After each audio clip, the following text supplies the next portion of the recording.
أعوذ بالله من الشيطان الرجيم. يا أيها الذين آمنوا كتب عليكم الصيام كما كتب على الذين من قبلكم لعلكم تتقون أياما معدودات فمن كان منكم مريضا أو على سفر فعدة من أيام أخر وعلى الذين يطيقونه فدية طعام مسكين فمن تطوع خيرا فهو خير له وأن تصوموا خير لكم إن كنتم تعلمون. Allah Azza wa Jalla menyerukan kepada orang-orang yang beriman dari umat ini dan memerintahkan mereka untuk berpuasa. Puasa berarti menahan diri dari makan, minum, dan bersetubuh dengan niat yang tulus karena Allah Azza wa Jalla. Sebab puasa mengandung penyucian, pembersihan, dan penjernihan diri dari kebiasaan-kebiasaan buruk dan akhlak tercela. Allah juga menyebutkan sebagaimana Dia mewajibkan puasa itu kepada mereka, bahwa Dia pun mewajibkannya kepada orang-orang sebelum mereka. Karena itu ada suri teladan bagi mereka dalam hal ini. Maka hendaklah mereka bersungguh-sungguh dalam menjalankan kewajiban ini dengan lebih sempurna daripada yang telah dijalankan oleh orang-orang sebelum mereka. Sebagaimana firman Allah Azza wa Jalla, لِكُلٍّ جَعَلْنَا مِنكُمْ شِرْعَةً وَمِنْهَاجًا وَلَوْ شَاءَ اللَّهُ لَجَعَلَكُمْ أُمَّةً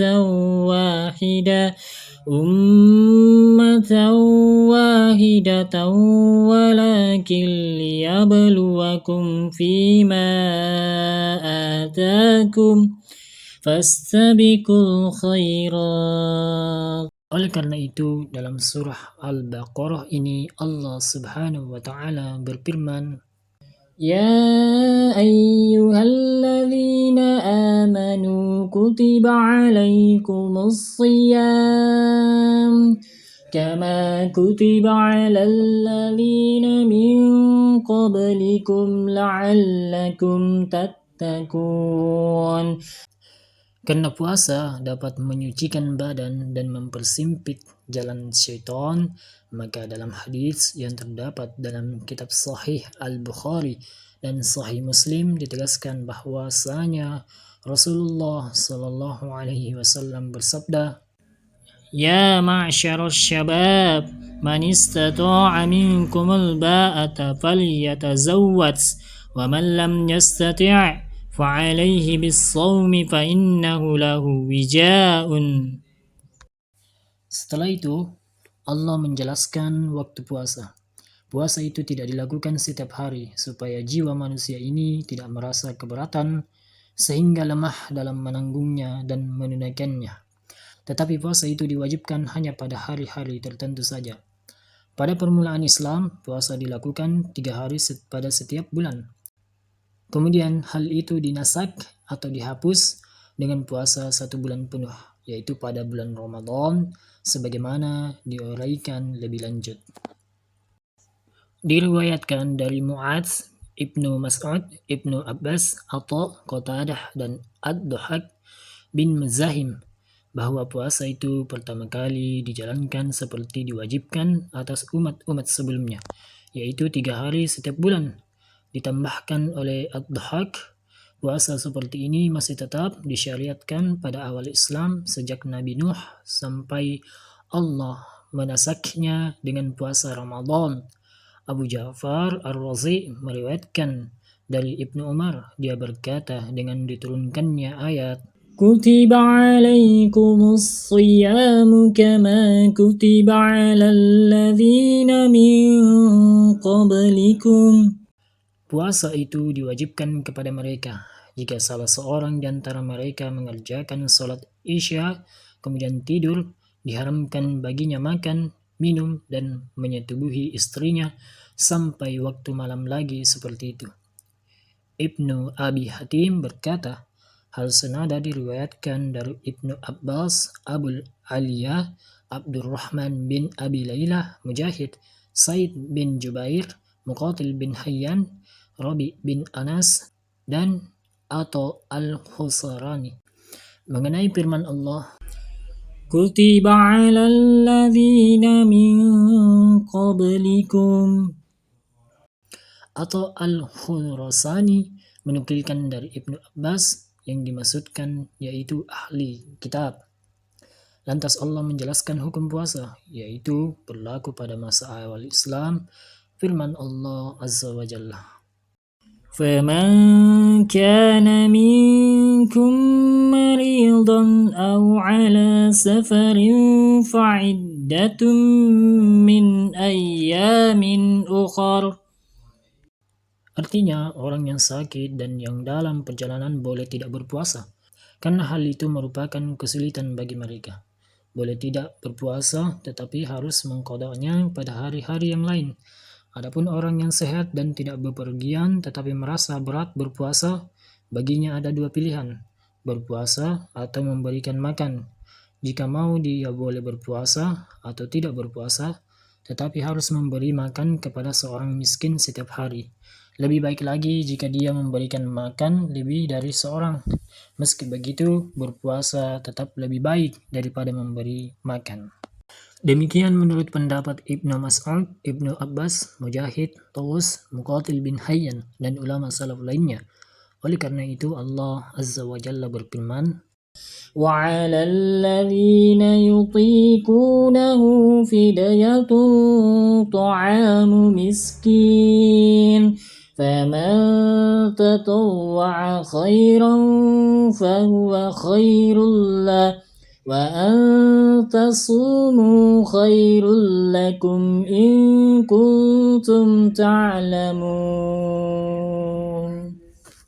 Demikian pula yang dinukilkan Imam Al-Bukhari dari Salamah bin Akwa, katanya ketika turun ayat وَعَلَى الَّذِينَ يُطِيقُونَهُ فِدْيَةٌ طَعَامُ مِسْكِينٍ. Ketika itu bagi siapa yang hendak berbuka tidak berpuasa, maka membayar fidyah hingga turun ayat yang berikutnya dan menasaknya. Dan diriwayatkan dari Ubaidillah, dari Nafi, dari Ibnu Umar bahwa hal tersebut sudah dinasak.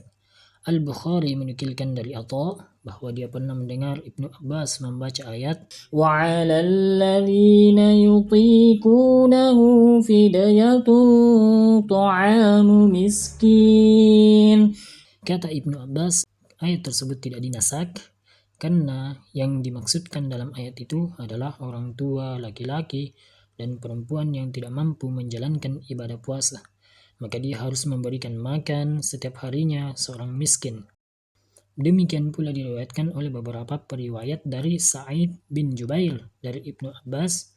Kesimpulannya bahwa nasak itu tetap berlaku bagi orang sehat yang bermukim atau tidak melakukan perjalanan dengan kewajiban berpuasa baginya melalui ayat فَمَنْ شَهِدَ مِنْكُمُ الشَّهْرَ فَلْيَصُمْهُ. Sedangkan orang tua renta yang tidak sanggup menjalankan ibadah puasa, maka diperbolehkan baginya berbuka atau tidak berpuasa dan tidak perlu mengqadanya, karena dia tidak akan mengalami lagi keadaan yang memungkinkannya untuk mengqada puasa yang ditinggalkannya itu. Tetapi, apakah jika dia berbuka atau tidak berpuasa, juga berkewajiban memberi makan setiap hari seorang miskin jika dia kaya? Mengenai hal tersebut di atas terdapat dua pendapat. Pendapat pertama menyatakan tidak ada kewajiban baginya memberikan makan kepada orang miskin, karena usianya dia tidak sanggup memenuhinya sehingga dia tidak diwajibkan membayar fidyah seperti halnya bayi, karena Allah tidak akan membebani seseorang kecuali sesuai dengan kemampuannya. Ini merupakan salah satu pendapat Imam Asy-Syafi'i. Sedangkan pendapat kedua dan merupakan pendapat yang sahih dan yang menjadi pegangan mayoritas ulama bahwa wajib baginya membayar fidyah untuk setiap hari puasa yang ditinggalkannya. Sebagaimana yang ditafsirkan oleh Ibnu Abbas dan beberapa ulama salaf lainnya, pendapat ini yang menjadi pilihan Imam Al-Bukhari. Dia mengatakan mengenai orang yang sudah tua, jika dia tidak mampu menjalankan puasa, maka dia harus membayar fidyah. Karena Anas ketika telah tua pernah 1 tahun atau 2 tahun dia tidak berpuasa dan memberi makan roti dan daging kepada seorang miskin setiap hari. Atsar Mu'allaq yang diriwayatkan oleh Al-Bukhari telah disebutkan sanadnya oleh Al-Hafiz Abu Ya'la Al-Musili di dalam musnadnya dari Ayub bin Abu Tamimah. Anas tidak sanggup menjalankan ibadah puasa, lalu dia membuatkan bubur roti 1 mangkok besar, kemudian mengundang 30 orang miskin dan memberinya makan. Demikian diriwayatkan oleh Abdu bin Humaid dari Ayub. Hal senada diriwayatkan pula oleh Abdu dari 6 sahabat Anas dari Anas bin Malik.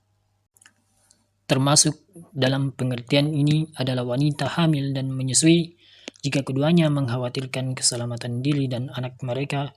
Dalam masalah ini terdapat banyak perbedaan pendapat di antara para ulama.